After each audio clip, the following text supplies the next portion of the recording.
آپ کا نام مغیرہ ابو عبداللہ کنیت تھی۔ غزوہ خندق کے سال آپ رضی اللہ تعالی عنہ نے اسلام قبول کیا اور اسی زمانہ میں آپ رضی اللہ تعالی عنہ نے ہجرت کی اور مدینہ آئے۔ پھر ہمارے پیارے پیغمبر محسن انسانیت حضرت محمد صلی اللہ علیہ وسلم کے ساتھ قیام کیا۔ صلح حدیبیہ کے موقع پر آپ رضی اللہ تعالی عنہ شریک ہوئے تھے۔ صلح حدیبیہ کے بعد غزوات میں آپ رضی اللہ تعالی عنہ شریک ہوئے۔ آپ رضی اللہ تعالی عنہ نے بہادری کے جوہر دکھائے۔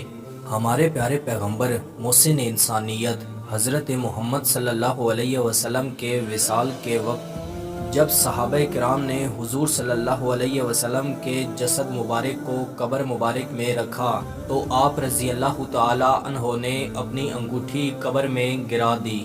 سیدنا علی رضی اللہ تعالی عنہ نے ان سے کہا کہ نکال لو۔ انہوں نے قدم مبارک سے ہاتھ کو مس کیا اور جب صحابہ کرام فارغ ہوئے بعد میں انہوں نے فرمایا کہ میں نے یہ عمل اس لیے کیا تھا کہ یہ شرف ان کے ساتھ مخصوص ہو جائے کہ وہ ذات نبوی سے سب سے آخری جدا ہونے والے ہیں۔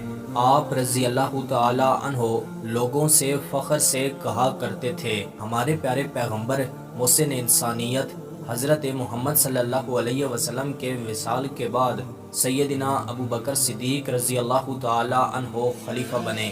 سیدنا ابو بکر صدیق رضی اللہ تعالی عنہ کے عہد میں ان کا نمایاں کردار تھا اور پھر جنگ یمامہ میں آپ نے شرکت کی۔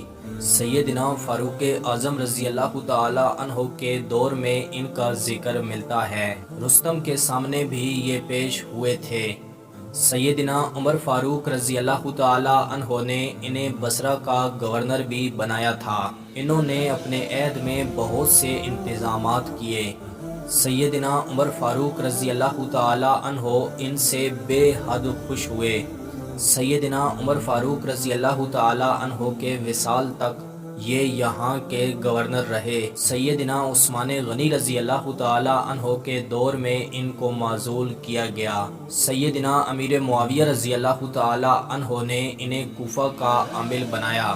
کوفہ میں طاعون کی وبا پھیلی اور اسی میں آپ رضی اللہ تعالی عنہ کا انتقال ہوا۔ ان للہ و انا الیہ راجعون۔ وفات کے وقت آپ کی عمر 80 برس تھی۔ سیدنا مغیرہ بن شعبہ رضی اللہ تعالی عنہ کے مقام و مرتبے پر ہم الگ سے ویڈیو انشاءاللہ بنائیں گے۔